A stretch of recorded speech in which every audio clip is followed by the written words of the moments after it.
So, Aubrey Marcus and what he is calling radical monogamy. So, I wanted to respond to this when it first happened. I felt called to respond to it. And in my last video, I kind of touched on it, like grazed the surface of it just a little bit.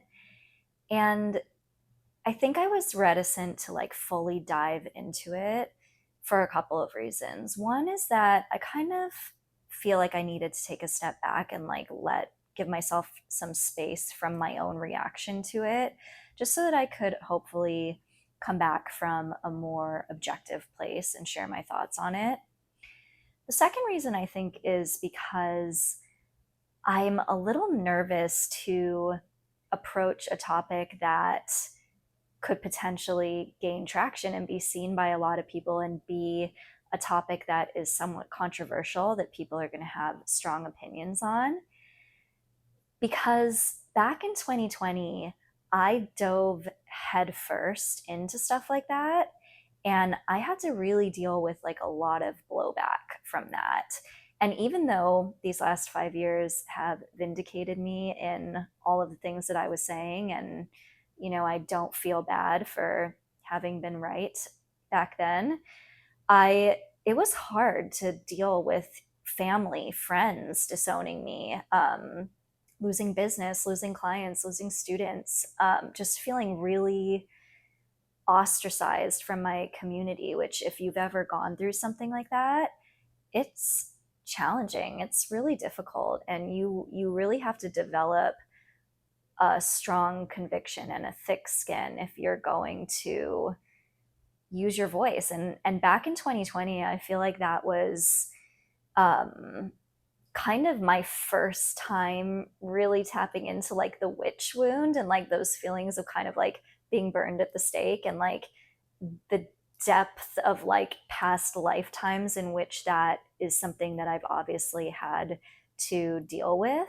And I think confronting it in this lifetime and kind of like overcoming it and overcoming the fear of it is a big part of my path, because I do know the power of my voice. I know the power of my voice through teaching and through work. And I do know that that is part of my calling, is to step into really starting to speak and share my voice. So this is my first attempt at like really touching into one of these kind of potentially heated topics and seeing where it goes here on YouTube. So if you don't know who Aubrey Marcus is, I guess, what I would call a spiritual influencer. And he kind of rose to fame around the same time as like Joe Rogan. I know he's friends with Joe Rogan and has been on his podcast a lot, and has kind of, risen within that sort of somewhat of I would say, a counterculture movement. Like, obviously, things have kind of, the pendulum has kind of swung more in that direction in recent years. But I first was drawn to him and found him interesting because probably about 10 years ago, he was one of the only people who was talking very openly about ayahuasca. And that was around the same time that I had kind of started my journey with ayahuasca. And so I found, the people he was speaking to about it and the way that he seemed to have reverence for the culture and the medicine. And he was just kind of, his experiences with it were interesting to listen to. And he was one of the only people out there with a large platform kind of talking about this stuff. But I kind of fell off with him at a certain point because I started to feel like he seemed to be using psychedelics and like healing experiences in like kind of an extreme way, and in a way that sort of felt like he was chasing the high or the experience and not really integrating in a way, or not really growing from it. Like, I remember he had done at one point one of those like 10 days in darkness retreats, or whatever you would call it, experiences. And he had done like a little documentary or something about the experience. And I remember him saying when he came out of that, how much more healing he still felt he had to do. And that just kind of threw up like a little bit of a red flag for me with him, because I was like, how can this man have had all these insane psychedelic experiences, and now he's like going into darkness for 10 days, which, like, that I've never done something like that, but I can only imagine the intensity that an experience like that must have on your system. And it's like you are still coming out of an experience like that, and you're like, I still have so much more healing to do. And for me, that's just kind of an indication of like an inability to transcend the self, right? So, like, you would hope that, like, through going through these experiences, you would start to come out the other side and no longer feel so self focused or self centered. It's like, yes, we are all a work in progress. And yes, our ego self is as much a part of us and as valid as, our soul self or any other aspect of ourselves, and we're always going to be growing and working on ourselves. But I would just hope that through this type of work, you eventually come to a place where you're like, and how can I serve others? How can I serve my community? How can I serve the world around me? How can I act in service to God, to source? Because really, at the end of the day, that's what the spiritual path is. That's what spirituality is. It's not about a fancy Costa Rican ayahuasca retreat. It's not about crystals and clothing and parties and expansive experiences. At the end of the day, it's like, what is bringing you closer to God? How are you stepping closer to your relationship with source, with spirit, with the universe? And how are you learning to heal, grow, and embody that? That is the spiritual path, right? So I was a little turned off by him, and I kind of checked out of him. And I think around the same time, like, he had been in a relationship with this other woman, Whitney, for a long time. And I think that they started to go down the path of like polyamory. And at the time, I was not interested in that. And I think I just, for a number of reasons, started to check out from him.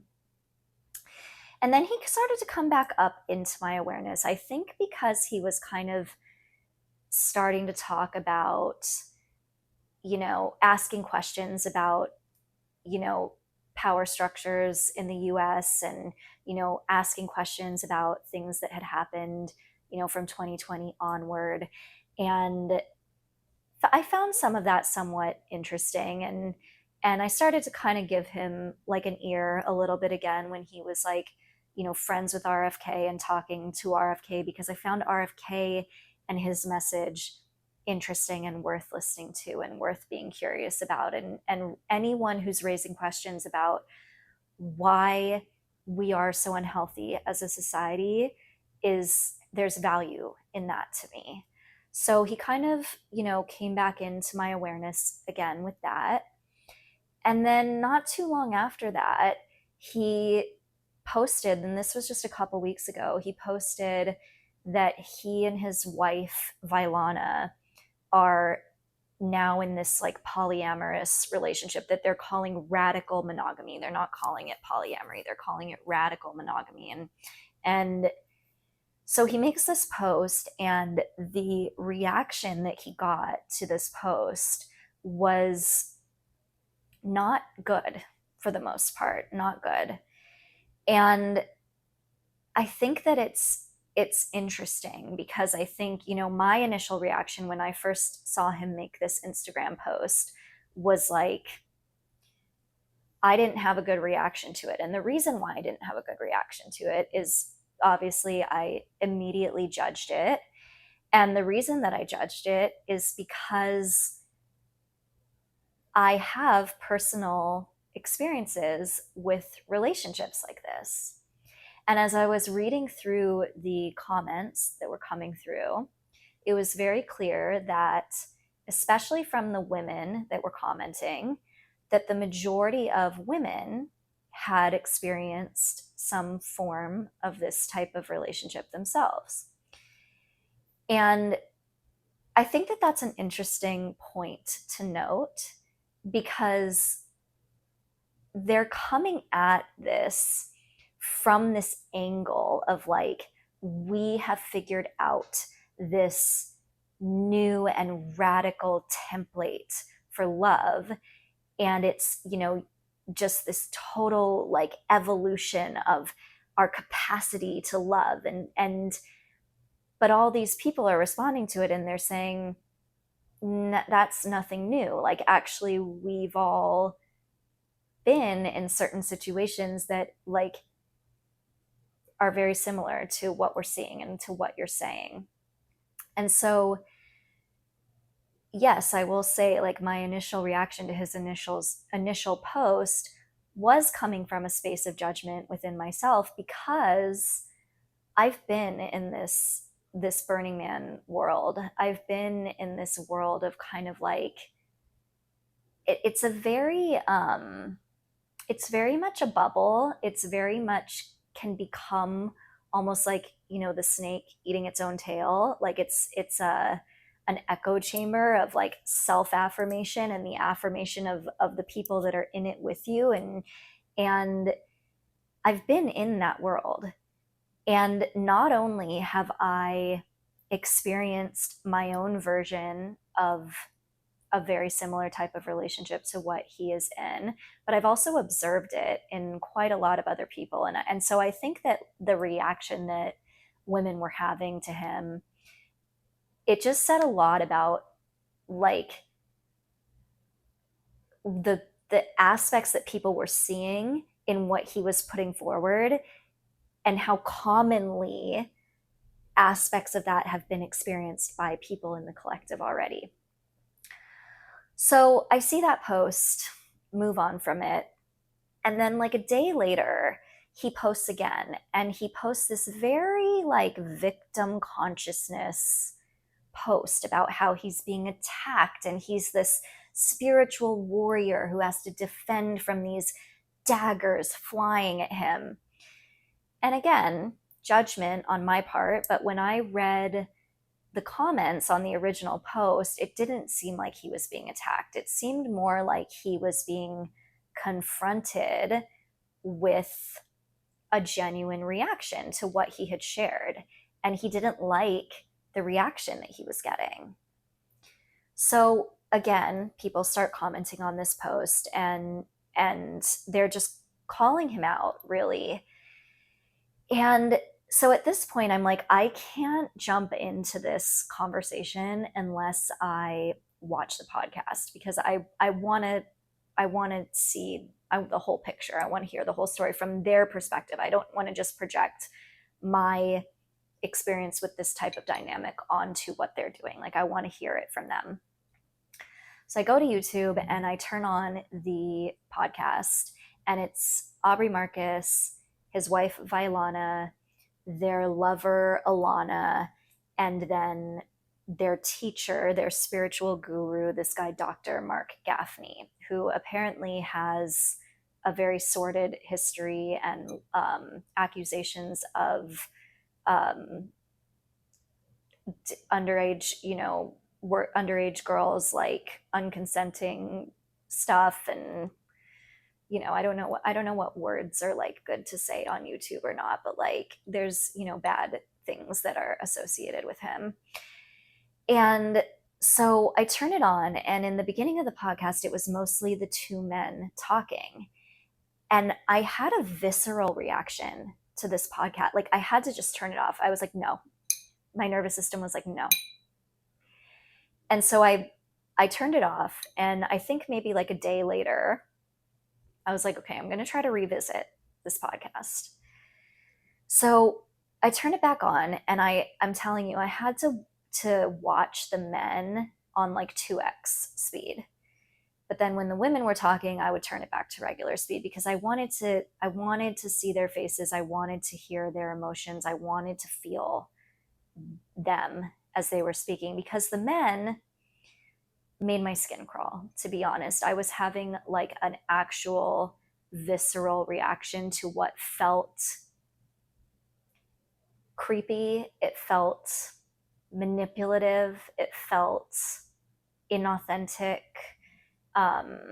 It just felt not good. Okay, so when the women were speaking, when Vailana was speaking, which is his wife, she cried a lot. It was very difficult to watch her share her story. As someone who, like, I personally was in a relationship with someone many years ago who, we were in this whole same world, like this whole partying, Burning Man fantasy land of what at the time you think is like you've convinced yourself, because everyone else that's in it has convinced themselves too, that like what you're doing is so radical and the rest of the world just doesn't understand and they just can't embrace love to the same level that you can. And it's like, when you're in it, like, you think that that's true on some level, but then when you're not in it and you step out of it, you can kind of see it for what it really is, which is like illusion and deception and distraction and escapism.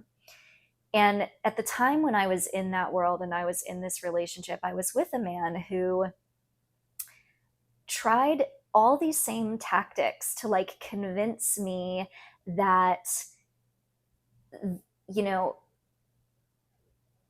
polyamory is like this expansive way of like expanding your heart and loving more. And like, if I, my nervous system and my intuition, which my intuition is very strong, always has been, it was like trying to convince me that I couldn't trust myself, that I couldn't trust what my body was telling me, that I couldn't trust what my intuition was telling me. And it's a very gross and seedy manipulation, especially when it's cloaked in this like spiritual love and light. Like, you're just not evolved enough. You just have to push through your boundaries. You just have to push through what your intuition is, because all this love is on the other side, this expansive love that you just have to tap in. And it's gross, right? Like, it's manipulative. And even, the parts of him when he was talking about like, she can leave me at any time and I'll take care of her, she'll be set for life. It's like, even that, because I have been in a relationship exactly like that, where it's like, even that is not the embodiment of like genuine and true masculine energy, because the masculine in his truest embodiment wants to protect the feminine, and that means protecting her body, mind, and soul, right? Like, and so even just saying, you can go, I'm going to do this, I'm going to continue down this path because God, which I'll get into that in a second, God told me to do this. Even just saying that's like an act of abandonment. Instead of fighting for your woman, instead of building with your woman and saying, we are in this together and we are going to build this world together. Like, and, it's just basically saying, I'm going to do what I want and you can come with me or you can go. And that is, not only is he abandoning her, but he's asking her to self-abandon. And I'm not going to like armchair psychologist, like go into all the feelings I have about her, which I very much could do. But yeah, it's just, there's just a whole lot that is like not good there. And like, going back to this whole like, God is telling me to do this, in the podcast, he talks about how, God told him to get on Raya to find this like 25-year-old girl. And, and then immediately they're talking about how they just, from their second date, they were doing, what they call the God bomb, which is basically like a drug, I'm calling it drugs because it ceases to be a medicine ceremony when you're using it in these ways, right? Like it's so they're doing this the second day that they've met, and it's like anyone who's been in this world knows that when drugs are immediately entered into a relationship dynamic, they are an aspect of that dynamic, right? Like the relationship does not exist without these extreme experiences that shift your consciousness and that are, moving you away from your center in a way, if you're not a grounded, centered person. And it's like, let's be real, this is like, we're talking about a 25-year-old.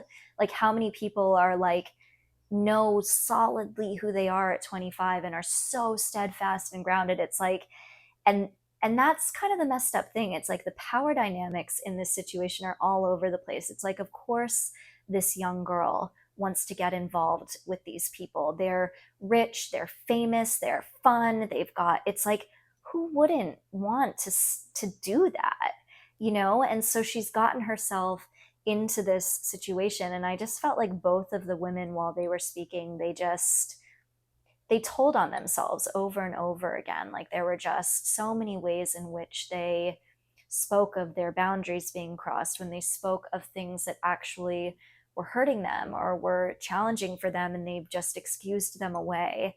And I do feel like this young girl, I feel like both of them are being very heavily influenced by the people that are capitalizing off of them, the people around them that have something to gain by encouraging them down this path. And it was a very difficult watch. I really struggled to watch that podcast. And I was deeply, deeply affected by it. And after I had watched the podcast, I had commented on his post, the post that was like very like, I'm being attacked. And I just commented on it, and I was like, breaking news, man wants to have his cake and eat it too. And it's like, and my comment ended up getting like a lot of visibility, and he actually ended up responding to it. And I just think that that's the truth, right? So if we're going to talk about this whole idea where they're trying to frame this as like radical monogamy, which, like, first of all, you're taking language, and this is something that I feel like in this postmodern world is like a very dangerous thing. It's like we're taking language and we're manipulating it. So we're trying to take words that mean something, they have a meaning, they have a truth, and you are trying to turn them into the opposite thing. It's like, if you are sleeping with other people, you're inviting other people into your relationship, you are not in a monogamous relationship. By definition, you are not. And so I don't like this subtle reframing and taking language and trying to say this means this now because I said so, right? And so he's trying to reframe this situation as though he has found this evolved path to expansive love. And I think the reason I felt compelled to comment what I commented is because there is nothing new or expansive about that. What he's doing, this behavior, you can go to any party in LA and find any number of 45-year-old men looking for the same thing. You can go to any of these festivals, and even beyond that, it's like, how many of us that have been in this world know people that are in relationships like this? How many of us have experienced relationships like this ourselves? It's like a lot of people. And even if you take it beyond the current context of where this is cropping up and how we're seeing this play out in the collective now, it's like you can go back through history, through the eons of history, men have been behaving like this. There's nothing new about it. This is actually like very much the old structure of masculinity. And I actually think that in the same way that this whole like hedonistic partying life and grouping spirituality into that is actually removing you from God, it's like all of these things are wrapped up in the same package, where it's like the eternal quest for attention, validation, um, something new and shiny, whether it's money, whether it's experiences, whether it's people, um, the seeking, the chasing, the it's like the hungry ghost of the ego that just needs more and more and more and more. And the lust of it all, like, this is all moving us further from God, from oneness, from source, from wholeness within the self. And I think that taking that, if you want to live your life like that, by all means, please do. Like, have at it, go for it. Nobody cares, right? Like, at the end of the day, like, do what you're going to do. But don't frame it as this is the path to God, when so much of what is divine about masculine energy has been deliberately broken down and disabled by a system that uses things like lust to corrupt and to fracture truly the soul and the life force energy of the man. And this is everywhere. This is every time you open Instagram. This is every time, the readily accessible, free, like, porn that is all over the internet. It's like, it's just, men are fighting an uphill battle, and they have very few role models of truly embodied masculine energy. And something that I will say about the comment section on these posts, and like the response that I've seen to it, has been truly an awakening moment for me, because I'm like,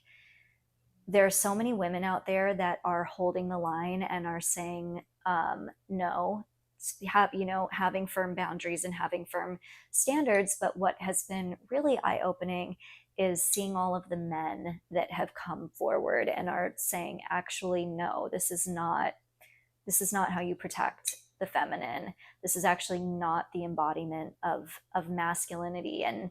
And masculinity, at the end of the day, is weakened when it is fractured. And sacred union is, the divine masculine, whole and embodied, and able to channel his energy with decisive, clear, committed, focused direction. And then we have the embodied feminine, and the embodied feminine is this container, this vessel of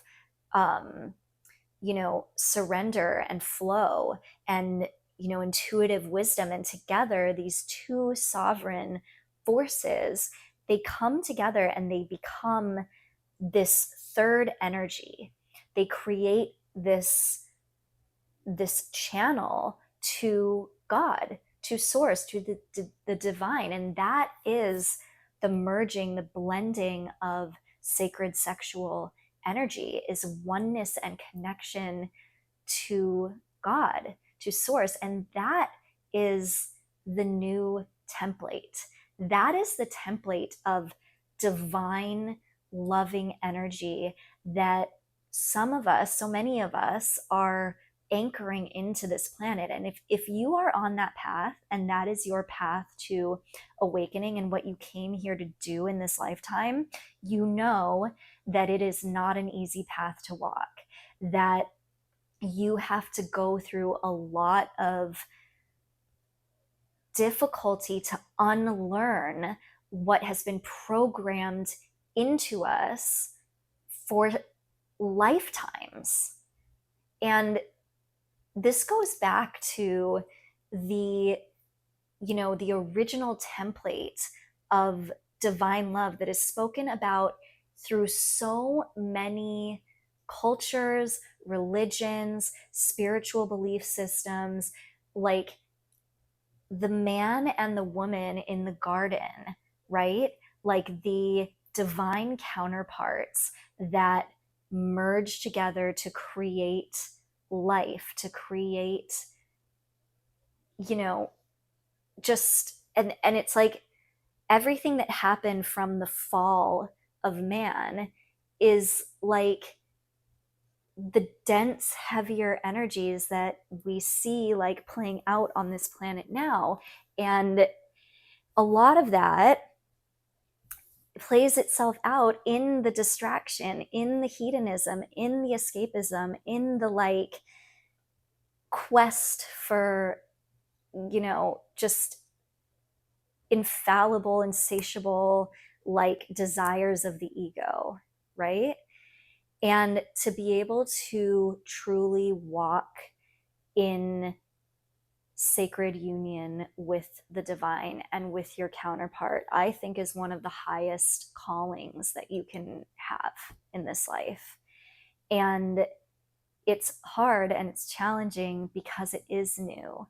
And I think that that's where Aubrey Marcus is like completely missing the mark. It's like people are trying to say to him like, there's nothing new in what you're doing. In fact, it's so old. It's played out at this point. We're over it, is what we're saying.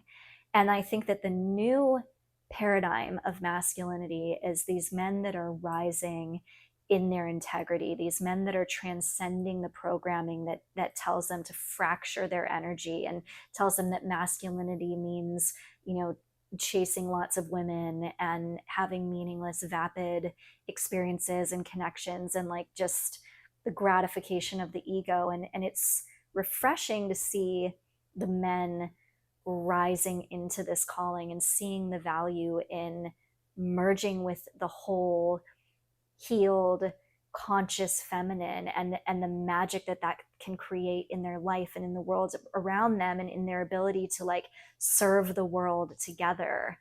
So I think, yeah, it's incredible to see the men rising in that as well.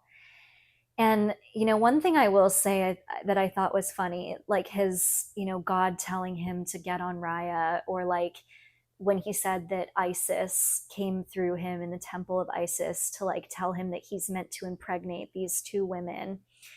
And it's just kind of funny, like Isis, the divine embodiment of sacred feminine energy, whose lover was ripped away from her through like, an act of envy and jealousy, and she then traveled the world to find the pieces of his fractured body and bring them back together to make him whole again. It's like we're talking about these stories of like the most like divine exalted love, and apparently these spirits are channeling through him, telling him to like get on Raya and meet a 25-year-old. It's funny because you would think like someone with the level of resources that he has, time, money, you would think that spirit would be channeling through him and telling him to like help those less fortunate than him. But I guess his energy is better spent on Raya. It's according to God. Um, yeah, I don't know. I think that the age of this kind of like the false idol is falling, right? And it's time for a new era where new voices, I mean, that's something that's good that's come from this, is that we're seeing this kind of turnover of like new voices rising, and people that I think are coming from a more authentic place, which is a big deal right now as like AI is continuing to kind of grow and expand rapidly. It's like we need the authenticity, we need the realness, like enough of the like kind of spiritual influencer culture of showing off and showing out and all of these things. It's like, let's just start to be real with one another and hopefully start to lead each other back home deeper to ourselves and back to our core truths and figuring out what it is we really came here for and what it is that we are really meant to create at this very, very pivotal, transformative, activated time in human history. It's like we have the chance to really rise in our power right now. And I think that holds so much more potential than just the party, right? And they can, like I said, live your life however you're called to live it. But you got to be able to take the heat when you are being called out for your own inauthenticity and, you know, your attempt to manipulate and rewrite language. And yeah, I guess that's pretty much it. You gotta stay out of the kitchen if you can't take the heat, right? So, if you made it this far, thanks for listening. And I hope that you have a wonderful rest of your day. And I'll talk with you again soon.